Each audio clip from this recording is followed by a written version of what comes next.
Les salutations de mon épouse, des enfants et des églises où nous servons. Chez nous, le climat est un petit peu plus rude qu'ici. Ici, je suis bien, il fait bon. Chez nous, il fait -20, il y a 1 mètre de neige. Mais si Dieu nous a envoyés là-bas, c'est qu'il nous a donné les capacités de lutter dans le terrain où il nous a envoyés. Et après, c'est à nous de s'adapter. Et on s'adapte très bien. Pour moi, c'est toujours un privilège de pouvoir amener la parole de Dieu. C'est toujours aussi une responsabilité. Et ce matin, j'aimerais partager avec vous les 2 visages de la foi. Travail, on s'appuie toujours sur la première partie qui est, quand on pense à la foi, on pense au miracle de Dieu, on pense la maladie qui se transforme en guérison, l'emprisonnement en liberté. Mais si on regarde dans les textes, en grec, ils disent que c'est pistis. Et quand on analyse pistis, il y a la première partie qui est la partie que Dieu fait, qui est le miracle, son pouvoir. Et la deuxième partie, c'est celle que j'aimerais partager avec vous, parce que la première, je pense qu'on la connaît déjà très bien. Mais la deuxième partie de pistis, c'est fidélité et constance, ce qui est la partie la plus compliquée. La première, c'est Dieu qui l'a fait de la foi. La deuxième partie, c'est à nous de la faire. Qu'est-ce que c'est la fidélité? La fidélité, c'est pas seulement à sa femme, c'est fidélité à ses amis, à l'église, à son pasteur, à sa parole. Fidélité et constance, ça veut dire pas je t'aime aujourd'hui et demain je te hais, ce qui arrive souvent. Et c'est justement cet aspect que nous allons développer aujourd'hui en passant par Job, par l'apôtre Paul, que voir qu'il y a un certain prix à payer. C'est bien beau, le salut, je dis toujours le salut est gratuit, mais le chemin il est payant et on le paye avec notre fidélité, notre constance. Seigneur, merci pour avoir le privilège de pouvoir partager avec toi ce matin, partager avec mes frères et que tu parles et que tu touches et que tu transformes chaque cœur au nom de Jésus. Prends contrôle de ma langue, de ma tête, de mon savoir et que ce soit ton Saint-Esprit qui rentre dans chaque cœur et qui transforme à l'image de Jésus-Christ. Aide-nous, Seigneur, à ouvrir notre cœur, à être réceptif au Saint-Esprit et révèle-nous à travers de ta parole qui est le Père, quel est ton amour et qu'est-ce que tu veux. Aide-nous, Seigneur, à comprendre ce qu'est la foi et le prix qu'il faut faire pour te suivre. Au nom de Jésus. Amen. Quand on pense à la première partie de la foi, on pense, comme je dis toujours, au pouvoir de Dieu, au miracle de Dieu. Et si cet aspect, on l'utilise tous beaucoup, quand on a des problèmes, quand on a des malades. Et cette partie de la foi, on va dire qu'elle est facile.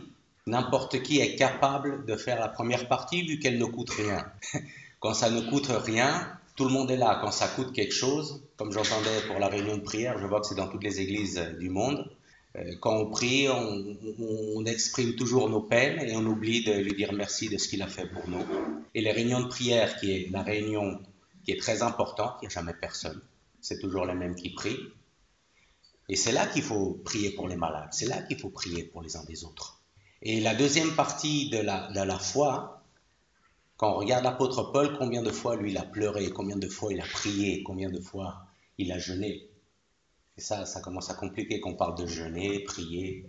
Ça parle de sacrifice et des fois, comme chrétien, on aime bien recevoir, mais on n'aime pas payer le prix. Et c'est justement par là que nous allons aller ce matin.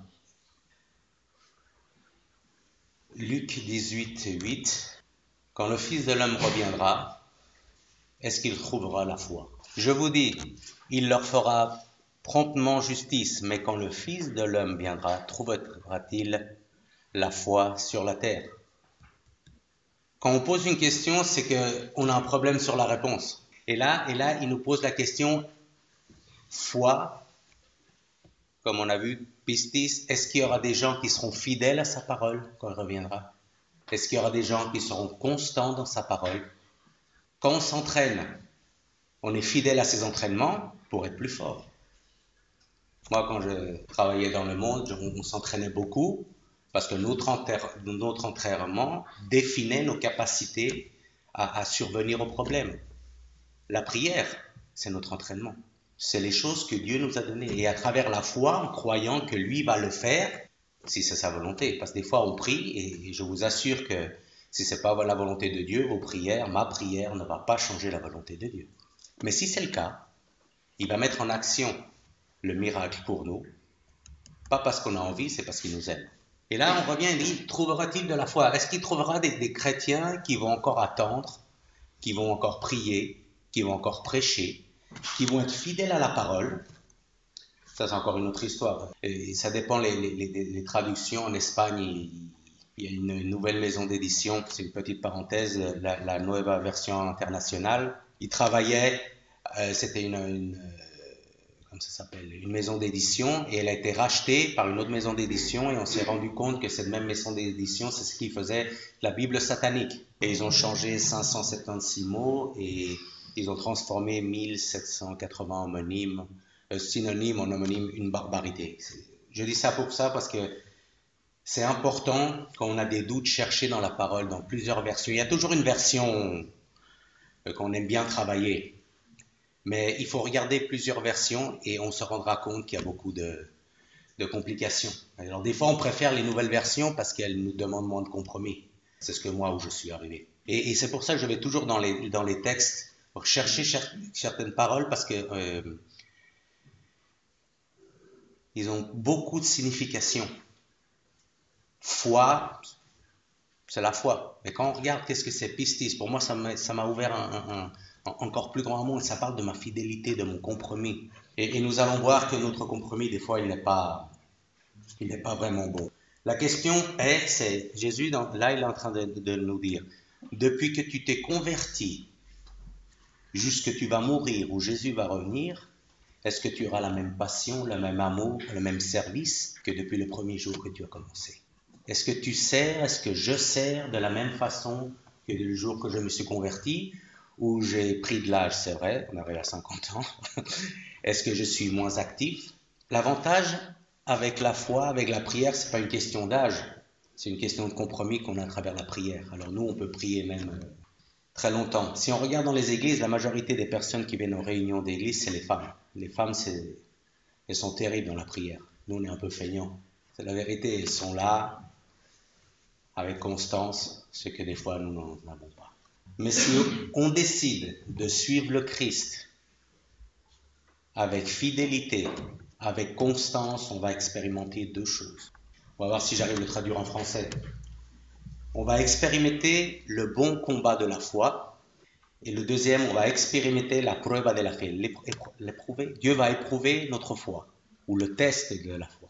Je veux dire, la première partie, si on lit la parole, la bonne bataille de la foi, c'est le diable qui va te la présenter, avec ses attaques, avec les maladies. Mais la preuve de la foi, c'est ton passage de qualité. Voir si ta foi, elle est fondée en toi ou en lui. La foi, si tu vas rester fidèle ou pas. Cette foi qui active la première partie de la foi d'après ta persévérance et d'après ta constance.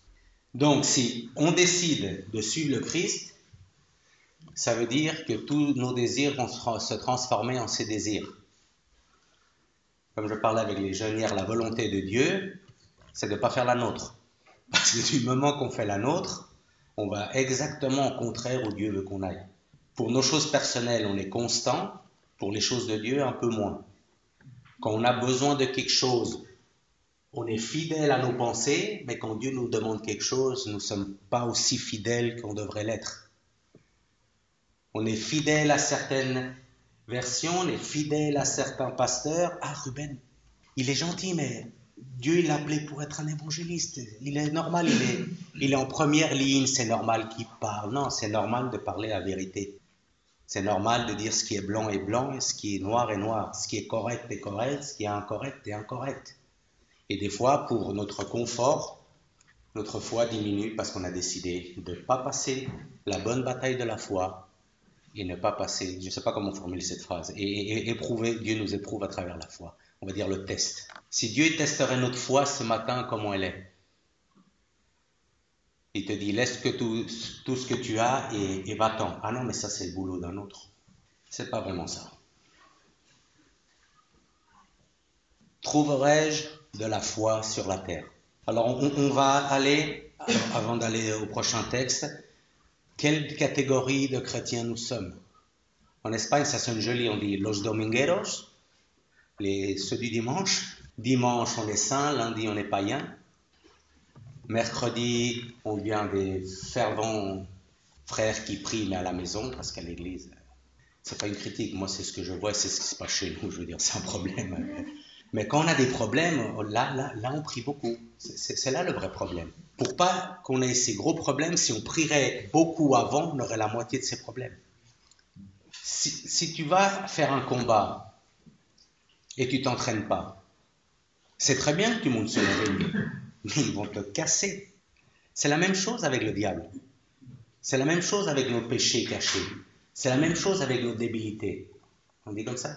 Faiblesse, pardon, débilité. Débile en français, c'est... avec nos faiblesses. Si toi, tu as une faiblesse, par exemple, si j'ai un problème avec l'alcool ou un problème avec les femmes, pas que j'ai évangélisé dans un club. Moi, j'ai travaillé, moi, j'étais pas chrétien dedans, je vous assure que c'est elle qui t'évangélise, hein, si t'es pas préparé. Si tu as un problème d'alcool, un alcoolique, tu vas pas l'évangéliser dans un bar, parce que tu vas tomber.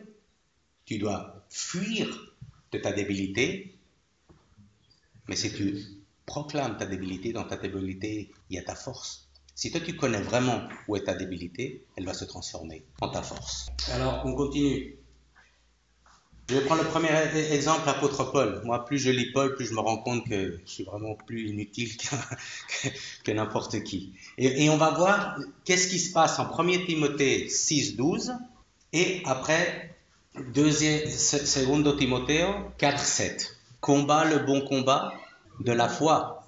Saisis la vie éternelle à laquelle tu as été appelé et pour laquelle tu as fait une belle confession en présence d'un grand nombre de témoins.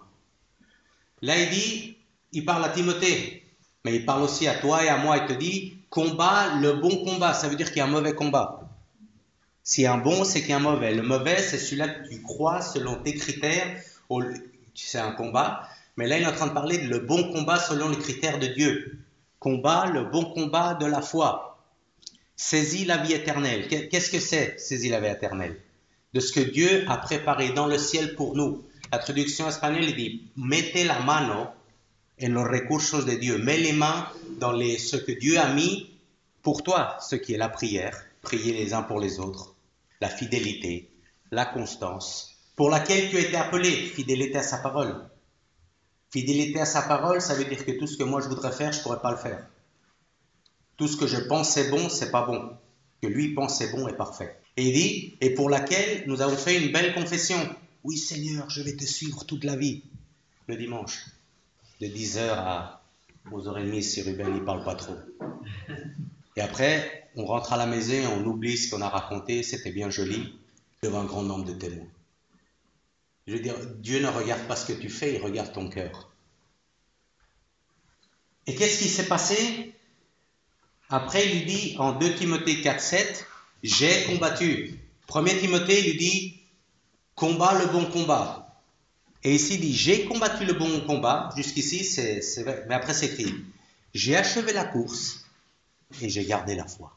Il était où, là? Qu'est-ce qu'ils allaient lui faire après ça? Il était en prison et après ça, ils allaient lui couper la tête. Il était dans la prison. Quelqu'un visitait les prisons comme elles sont là-bas? C'est une prison d'1,60 m. Il y a le canal de toute la prison, de toute la ville qui passe par-dessous.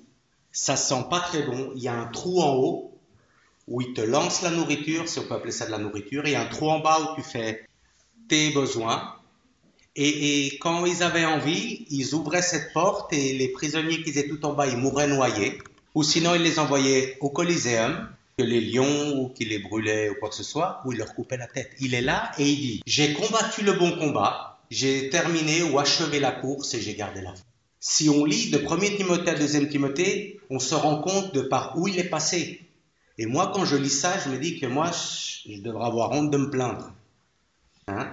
Et après, on ira au texte aux Corinthiens quand il écrit aux Corinthiens, les Corinthiens, ils n'ont plus envie qu'il soit son pasteur ou son ancien. Il envoie une lettre, il lui dit, ça c'est des faux leaders, et puis il donne la raison pourquoi c'est lui qu'il faut suivre et pourquoi c'est lui le leader. La question est que si nous, on devrait s'identifier avec ce texte, combien on a souffert, combien on a été fidèle, combien de fois lui il était prêt à jeter l'éponge, on dit comme ça en français. Combien de fois il était comme ça, il en avait rien, il écrivait aux églises, il disait priez pour moi parce que j'en peux plus, priez pour moi parce que je suis à bout.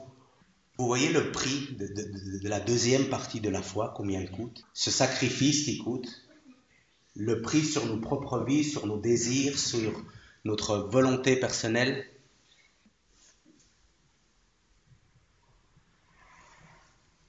Juste après ça, il lui coupe la tête. Quand tu rentrais dans la prison, dans cette prison-là, il n'y avait personne qui sortait vivant. Si on regarde un peu dans l'histoire, ceux qui aiment ça, moi j'aime bien fouiller partout, parce que moi ça me permet d'ouvrir une panoplie et de m'enrichir et de pouvoir expliquer. Est-ce que vous arrivez à calibrer ce qu'il a souffert pour suivre le Christ? Et après, nous prenons l'exemple de notre vie. Est-ce que nous avons la capacité de pouvoir calibrer le peu que nous avons fait? Moi, je me rends compte que je ne fais rien du tout. Quand je vois ça, je me dis, j'ai plus envie de poser la Bible et m'asseoir tranquillement à l'église. Mais c'est parce que Dieu nous demande. Chacun de nous, on a la responsabilité de prêcher l'évangile. Personne. Peu importe leur couleur, peu importe leur religion, peu importe, on est là parce que Dieu nous a donné l'eau de vie, le pain de vie, pas pour nous, pour le partager. Mais pour le partager, il y a un prix à payer. Fidélité à la parole. Non, mais je pense que là, Jésus veut nous dire, c'est pas ton problème ce que tu penses. Il faut penser comme lui pense et transmettre le message comme lui pense. Et ce matin, la parole essaie de nous faire comprendre que nous ne sommes pas fidèles et nous ne sommes pas constants dans beaucoup d'aires de notre vie. Pourquoi? Parce qu'on s'appuie sur l'autre partie, la miracle, celle qui ne nous coûte pas. Mais là, on regarde Paul. Paul, il passe une grande souffrance. Et là, on continue à 2 Corinthiens, du verset 11 au... Ouais, on va lire du 11 au 30, si quelqu'un pourrait le lire. Et là, il a un problème avec l'Église. Il envoie une carte, il dit c'est des faux leaders. Hein? Ça existe des faux leaders encore dans notre... Moi, ça dépend où je vais quand je parle que les prophètes, les dons sont terminés. Ils me regardent tous de travers. Et je leur dis, regarde ce que tu veux de travers. La parole, elle dit ça et c'est le contraire. Qu'est-ce qu'il dit? Quelqu'un pourrait me le lire, s'il vous plaît. 2 Corinthiens, chapitre 11, du 23 au 30, s'il vous plaît. Sont-ils ministres de Christ? Je parle en homme qui extravague. Je le suis plus encore. Par les travaux, bien plus. Par les coups, bien plus. Par les emprisonnements, bien plus. Souvent en danger de mort, 5 fois j'ai reçu des Juifs 40 coups moins 1. 3 fois j'ai été battu de verge. 1 fois j'ai été lapidé. 3 fois j'ai fait naufrage. J'ai passé un jour et une nuit dans l'abîme. Fréquemment en voyage, j'ai été en péril sur les fleuves, en péril de la part des brigands, en péril de la part de ceux de ma nation, en péril de la part des païens, en péril dans les villes, en péril dans les déserts, en péril sur la mer, en péril parmi les faux frères. J'ai été dans le travail et dans la peine, exposé à de nombreuses veilles, à la faim et à la soif, et à des jeûnes multipliés, au froid et à la nudité. Et sans parler d'autre chose, je suis assiégé chaque jour par les soucis que me donnent toutes les églises. Qui est faible que je sois faible? Qui vient à tomber que je ne brûle? S'il faut se glorifier, c'est de ma faiblesse que je me glorifierai. Ça, c'est la carte de visite qui calibre le prix de la foi. Pas la première partie, la deuxième partie. Le prix de sa fidélité, le prix de sa constance. Et si on en fait une application personnelle sur notre vie, est-ce qu'on est prêt à payer ce qui nous correspond? Bien sûr que non. Ça touche notre commodité, ça touche notre économie, ça touche notre bien-être, ça touche notre famille, ça touche... Moi, beaucoup de gens de ma famille me critiquent, ils me disent, tu viens d'avoir un enfant, il a 2 mois, et puis tu pars déjà prêcher l'évangile. Je dis, c'est le prix qui me correspond à moi, je ne sais pas le tien.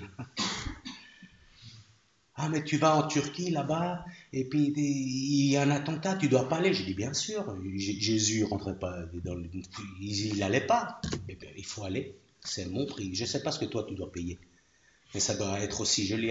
Ça doit être aussi joli. Lui, il a sa partie. Si on fait une petite plaisanterie, il doit vous supporter. Oui. Les anciens, ils vous expliquent ce qu'il faut faire pour revenir dans le droit chemin et vous voulez lui convaincre à lui qui s'appuie avec la parole, que ce qu'il est en train de te dire, c'est pas vrai. Et après, vous venez demander conseil à des anciens et vous voulez qu'ils fassent les conseils selon vos requisitos, selon vos désirs. Ah, monsieur, vous pourrez prier pour moi, ça. Non. Déjà, pour commencer, commence-toi par prier. Te mettre en ligne avec la volonté de Dieu, comme je parle avec les jeunes, passer par la volonté souveraine qui fait ce qu'il veut, comme il veut, de la façon qu'il veut, de sa volonté d'amour qu'il a envoyé son Fils Jésus-Christ, par amour à toi, et sa volonté personnelle que chacun de nous, on a un plan personnel que Dieu a. Dieu me demande des choses qu'il ne va pas te demander à toi. Toi, tu connais des gens que je ne connais pas. Moi, je peux faire des choses que toi, tu ne peux pas faire. Toi, tu fais des choses que je ne peux pas faire. Ça ne veut pas dire que je sois meilleur, ça ne veut pas dire que tu es meilleur, chacun a son plan. Mais le plan, peu importe quel soit le plan, fidélité et constance. Et des fois, la commodité, notre, autres, Dieu, le travail, l'argent, le bien-être, ça nous empêche de faire ce que Dieu nous demande. Ça nous empêche de mettre en pratique cette fidélité qui, nous les latins, la famille c'est très important. Vous savez, c'est la première chose que j'ai demandé à Dieu. Parce que moi je viens d'une famille, j'étais abandonné, j'avais 1 an et 3 mois. Et j'ai dit, je veux juste avoir une famille. Il me l'a donné. Mais aussi, il m'a donné le prix que je devais payer pour eux. Je ne suis pas en train de vous dire que si je suis bon ou je ne suis pas bon, je suis en train de te dire qu'il va te demander ce que tu aimes le plus. Est-ce que tu es prêt à perdre ce que tu aimes le plus? Perdre momentanément, parce qu'après il y a une bénédiction terrible. Hein? Ok? C'est mal formulé. Est-ce que tu es prêt à sacrifier pendant un certain temps ce que tu aimes le plus dans ton cœur? Moi, ma famille me dit, regarde, t'as un bébé de 2 mois et tu t'en vas déjà. Le lendemain de l'anniversaire de ta fille, tu t'en vas. Je dis, mais je vais revenir, hein. Je ne vais pas rester là-bas, moi. Je vais pas rester chez les ch'tis, moi. Non, mais je veux dire, au lieu de penser que moi, je pense que je viens vous bénir, mais celui-là qui repart béni, c'est moi. C'est pas seulement moi qui vous apporte la parole. Déjà, c'est pas moi qui vous l'apporte. Je suis le messager, je suis le porteur du message, mais le message, je ne l'ai pas écrit. Donc, la gloire n'a rien à voir avec moi. Mais en vérité, c'est moi qui pars béni, parce que je vois des choses qui me permettent de grandir, l'expérience de mes frères qui me permet de rectifier mes trajectoires, voir qu'il y a d'autres personnes qui ont des familles, qui ont des ministères et que je les vois, qui ont les enfants grands, qui sont dans le Seigneur. Moi, ça m'anime.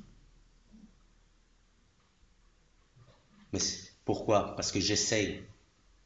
Parce que je ne suis pas un super-héros, je ne suis pas un Superman de l'évangile. Hein. Moi aussi, je m'énerve. Moi aussi, je dis des choses qui ne sont pas... Moi, maintenant que je dors moins avec le petit, quand je dors moins, donc je suis plus agressif, ma nature sort. Mon regard est plus... Je vais chercher, c'est notre vieille nature sort. Qu'est-ce qui fait descendre tout ça? Ma fidélité, ma constance. Et ça écrase ma chair et ça nous transforme à l'image de Jésus-Christ. Job, aussi, c'est joli. 1er, 2e chapitre, il perd ses 10 enfants, si je ne me trompe pas, 7 garçons et 3 filles. Il perd tout. Et là, on voit qu'il y a une espèce de combat. Et on voit que Dieu est avec le diable. On va au texte, parce que la Bible ne se trompe pas. Job 1, verset 8. Dans ce cas-là, on voit que Dieu et le diable sont ensemble, ils ne sont pas copains. Okay? mais ils sont ensemble. Quelqu'un pourrait le lire, s'il vous plaît. L'Éternel dit à Satan, « As-tu remarqué mon serviteur Job? Il n'y a personne comme lui sur la terre. C'est un homme intègre et droit, craignant Dieu et se détournant du mal. » C'est qui parle à qui? C'est Dieu qui parle au diable et dit, regarde Job comme il est obéissant. Regarde, il est droit, il n'y en a pas un autre comme lui. Et au verset 9, qu'est-ce qu'il répond le diable? Et Satan répondit à l'Éternel, « Est-ce d'une manière désintéressée que Job craint Dieu? » Et Satan répond à Dieu. Est-ce que ce n'est pas d'une manière désintéressée que Job te craint? Il dit, tu ne crois pas qu'il te suit par convenance? Tu ne crois pas qu'il te suit parce qu'il a beaucoup plus de bénéfices en te suivant? Comme il vient provoquer. Mais celui-là qui va souffrir, c'est Job. Les deux, alors, il y a un combat qui s'instaure. Hein, pour les plus courts, il parle, papa, et lui dit, ouais, mais lui te suit par intérêt, par convenance. Et Dieu lui répond, non, il me suit parce qu'il me connaît, parce qu'il m'aime, parce qu'il m'est fidèle. Il se mettra jamais genoux devant toi, il se mettra devant moi. Est-ce qu'il peut dire la même chose de nous? Combien de fois on s'est agenouillé par semaine, mais pas devant Dieu? En espagnol, il dit ¿Acaso Job no te obedece en balde? En balde, chez nous, ça veut dire c'est plus que de l'intérêt. Il fait ça d'une certaine façon parce qu'il manipule ce qu'il est en train de te dire pour recevoir le meilleur en payant le moindre prix. C'est comme ça qu'on dit. On est un peu comme ça, nous. On veut recevoir beaucoup, mais payer peu. On veut rouler en Mercedes et on veut payer le prix d'une Lancia. Punto. Non, Fiat Uno. Punto. Ça sert à rien, une voiture petite. On veut les qualités d'une grosse voiture en payant le prix d'un vélo. Non, mais c'est ça qu'on est en train de demander. Et là, il y a un combat qui s'instaure et Dieu lui dit, Job va m'aimer, Job me connaît, Job est amoureux de moi, il ne se mettra jamais. Versets 10 et 11, ça se complique. Qu'est-ce qu'il dit? Ne l'as-tu pas protégé, lui, sa maison et tout ce qui est à lui? Tu as béni l'œuvre de ses mains et ses troupeaux couvrent le pays. Mais étends ta main, touche à tout ce qui lui appartient, et je suis sûr qu'il te maudit en face. Il va plus loin. Il dit, ah oui, non seulement, l'original, il dit, il va blasphémer contre toi. Et devant, comme on dit, vous savez qu'est-ce que ça veut dire, traduction littérale de blasphémer en grec? Se mettre à genoux devant. Blasphémer, on pense que c'est seulement parler. Blasphémer, c'est aussi un comportement. S'agenouiller, on ne peut pas être devant d'eux. Voilà. Hein? Il lui dit, quel maître tu vas te mettre à genoux? Là, il ne dit pas de quel. Il me dit, si tu ne mets pas dans un, c'est automatiquement que tu es dans l'autre. Tu n'as pas besoin de le parler. Si tu ne mets pas, si tu t'es pas mis devant Dieu à genoux, c'est que tu t'es mis devant l'autre. Alors ça me fait penser, me dit, combien de fois moi je me suis mis à genoux, mais pas devant Dieu? Parce que ça commence par là la question. Combien de fois j'ai peut-être blasphémé contre Dieu, pas par mes paroles, mais par mon comportement. C'est pour ça que le témoignage d'une personne, c'est pas seulement de ce qu'il parle, c'est comment il marche. En espagnol, il y a un dit, mais dis-moi avec qui tu marches, et je te dirai qui tu es. C'est pas biblique, mais il y a un parallélisme qui ressemble assez à ça. Et si moi quand j'étais avec mes copains les délinquants, non, mais tu vas finir connu. Mais non, je m'en vais juste avant que vienne la police, oui. Non, mais c'est ça, on essaie toujours de jouer avec les lignes de Dieu, on essaie toujours de jouer avec les lignes des lois, on essaie de jouer jusqu'au moment que Dieu dit c'est fini. Hein, parce que la bataille de la foi, c'est le diable qui te le met, mais c'est Dieu qui éprouve ta foi. Et là, il regarde que ce que tu parles, est-ce que toi tu vis? La bataille, le diable, il va venir avec la maladie, parce qu'il va venir avec la tentation. Dieu ne tente pas, il ne vous êtes tenté. Mais il utilise la tentation pour te passer à l'épreuve, pour te faire le test. Voir si, entre ici, il y a peut-être une connexion. Parce que des fois, on est ici. Mais c'est difficile ici. Parce que nous, on pense. On est des personnes égoïstes. Je regarde de nouveau Paul.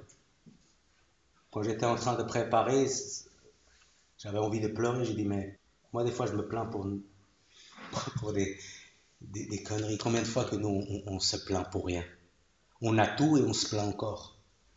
On a une bonne économie, on se plaint encore. Dieu nous donne une famille, on se plaint. Nos enfants suivent le Seigneur, on se plaint. Et puis lui, s'il devait se plaindre de nous, pauvre, il y aura un second déluge. Hein. Job, en 2 jours, il perd tous ses enfants. Son travail, ses animaux, son bétail. Je ne connais pas ce mot, Google n'a pas pu. Il a fini avec sa femme en pleitos. Conflit. Il perd tout. Tu lis le livre de Job et tu arrives au verset 42 et il dit « Me arrepiento ». Je me repentis. Si on regarde le chapitre 38 et 39, il parle que de lui. Je passe, il se met à genoux devant moi. Il est orgueilleux et d'une certaine façon, il ne le savait même pas. Qu'est-ce qui se passe quand Dieu éprouve notre foi? Ça provoque de la douleur, et quand on a de la douleur, on devient plus sensible à Dieu. Moi, je vous assure, moi j'ai dû aller en prison 3 fois pour comprendre. Parce que je pensais que j'avais pas besoin de Dieu, que j'étais bien plus fort que lui. Mais c'est pas vrai. Verset 42, il dit, je me repens. Et qu'est-ce qu'il dit quelques phrases plus loin, quelques versets? Comment finit le livre de Job? Ce que j'avais entendu, lo que había de oídas, ahora mis ojos te ven. Ce que j'ai entendu des oreilles, en français c'est comment? Ce que j'ai entendu parler de toi, et maintenant mon œil t'a vu. Pourquoi il a vu? Pourquoi ses yeux se sont ouverts? Parce que dans sa douleur, dans sa souffrance, Dieu il a pu le transformer, le purifier. Il a vu qu'il était orgueilleux. Il s'en repent et il lui enlève le voile qui l'empêche de voir Dieu. Et un autre verset lui dit, aunque me matare, esperaré en él. Même s'il me tue, j'attendrai en lui. Et nous, on fera la même chose. Est-ce qu'on attend à lui, on est prêt à mourir pour lui? Moïse, si lui ne vient pas, je vais pas. Je vais pas. Et nous, on va plus. Combien de fois on est allé sans Dieu, en voulant faire croire aux autres que ça venait de Dieu? Ouais, Dieu m'a dit que ça va être ma femme. Ah, l'ancien pasteur, non, je pense pas que c'est une femme pour toi. Si, il me l'a dit. L'année d'après, il se divorce. Qu'est-ce qui s'est passé? Eh ben, t'as qu'à écouter, mon gars. Moi, avant de me marier, je pensais qu'il y avait une femme qui était... Moi, j'avais un critère de femme sportive, grande, blonde, aux yeux bleus. Il m'a donné une femme merveilleuse, qui est celle qui me corrige. Vous savez, les chevaux, ils ont une espèce de... J'ai pas les pantalons à la maison, ce genre de choses, ça n'a rien à voir. Beaucoup de fois, elle me fait réflexionner des choses que je ne vois pas. Elle me dit, tu sais, Ruben, pas comme la moitié des femmes latines chez nous qui parlent devant les autres. Non, tout seul à la maison me dit, tu sais, Ruben, là, je pense que c'est pas juste. Et là, ça fait, oh, tu penses que je dois les demander pardon? Bien sûr. La femme parfaite, c'est celle qui te corrige à être meilleure. Dieu nous corrige pour être meilleur, il ne nous corrige pas pour être humilié. L'apôtre Paul, en aucun moment, il a plié les genoux, jamais. Il est à 2 doigts de mourir, il dit, j'ai combattu la bonne bataille. J'ai terminé ma course et j'ai gardé ma foi. Et c'est ce que je veux vous transmettre ce matin. Il faut qu'on soit persévérant, fidèle. Si ta vie est facile suivant le Christ, c'est que tu ne suis pas le bon Christ. Et comme le Christ, il y en a un, ça veut dire que tu ne le suis surtout pas. Suivre le Christ, c'est de la souffrance contre sa propre chair. Suivre le Christ, c'est le combat de la foi contre notre propre désir et chair. Et ça coûte cher. On a une maison, on veut une plus grande. On a une petite voiture, on veut une plus grande.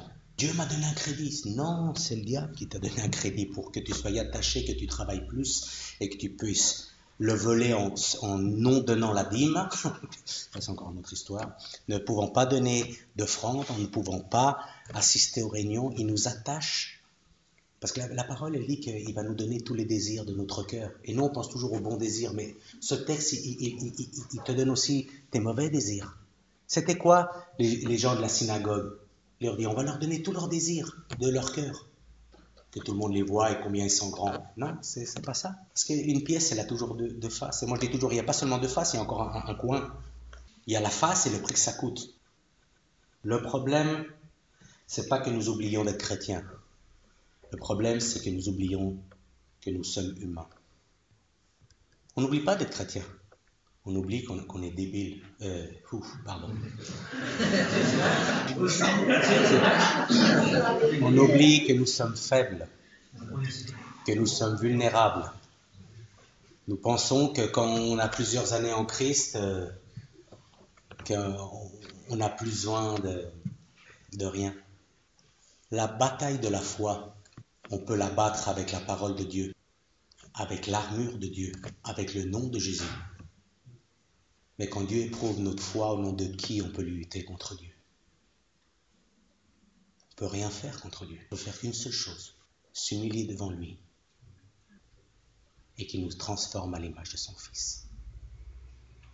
Cette fois, la première, il nous a laissé la parole, il nous a laissé, quand il dit prends ce qu'il y a dans le ciel, il nous a donné sa parole, il nous a donné la prière, il nous a donné des frères pour qu'ils prient pour nous, il nous a donné des anciens pour qu'ils nous dirigent, il nous a donné des frères qui nous relèvent quand on tombe en théorie, parce que des fois ils nous mettent des coups de pied dans la tête, parce que ça ne leur intéresse pas qu'on se lève, mais ça c'est autre chose. Il nous donne beaucoup de... Est-ce que nous on paye le prix? Passer, quand on tombe, on s'humilie devant Dieu, parce que devant Dieu, comme je dis, on nom de qui? Moi, c'est ce que je disais à ma femme, je dis, quand je suis arrivé là, j'ai dit, c'est bien beau, mais on ne peut rien faire contre Dieu. Et la seule façon, c'est se mettre à genoux et dire, fais ce que toi, tu veux faire avec moi. Je sais que ça va faire mal, c'est comme un diamant, taille le diamant, ça fait mal, des coups, mais après, ça sort un diamant parfait. Et beaucoup de fois, quand Dieu commence à toucher, on s'en va en courant. Moi, quand je me suis converti, j'ai cru qu'en me convertant, j'aurais pas de problème. Moi, je vais venir à l'église, je vais m'asseoir tranquillement, je veux pas de responsabilité, parce que j'en ai eu toujours plein de ma vie. Mais c'est exactement ce qu'il m'a pas donné. On ne peut pas suivre le Christ sans responsabilité. Et la première, si vous lisez Matthieu, chacun de nous avons la responsabilité d'établir le royaume des cieux sur cette terre. Même les païens, ils ont trouvé ça bon. Windows 10, ils ont mis tout le livre de Matthieu dedans et ils lui ont posé une question. Quel est le thème central de l'évangile de Matthieu? Et l'ordinateur a répondu. Ce que je viens de vous dire. Chacun de nous a la responsabilité d'annoncer le royaume des cieux sur la terre. Mais pour pouvoir faire ça, il faut être constant, fidèle et savoir. Ça ne va pas être facile. Et je finis avec Jacques, Santiago. Jacques, chapitre 1, 2, 3, 4. Qu'est-ce que fait après d'avoir passé la preuve de la foi? Mes frères, regardez comme un sujet de joie complète les diverses épreuves auxquelles vous pouvez être exposés, sachant que l'épreuve de votre foi produit la patience. Mais il faut que la patience accomplisse parfaitement son œuvre, afin que vous soyez parfaits et accomplis, sans faillir en rien. En un mot plus facile, éprouver notre foi par Dieu, c'est nous transformer à l'image de Jésus-Christ. Voilà pourquoi on doit passer ce contrôle de qualité. La question c'est, est-ce que nous sommes prêts à vouloir passer par là? Est-ce que tu es prêt?